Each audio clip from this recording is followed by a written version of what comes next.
बिसोरनि बाथ्राया मोनसे बेगर बायदि होननानै बुङो।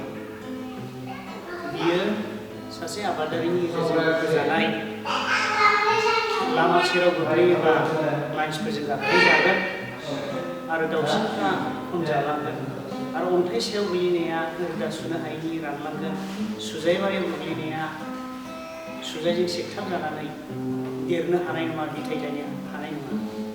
बेखौनो लानानै फोरमायनो सानदों दोंसे मेथाइनि गेजेरजों।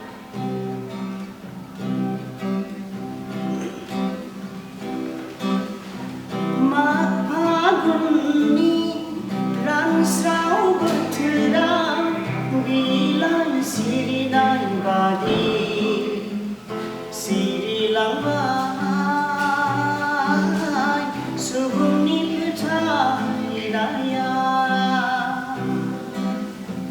माग फागुननि रानस्राव बोथोराव बिलाइ सिरिनाय बादि सिरिलांबाय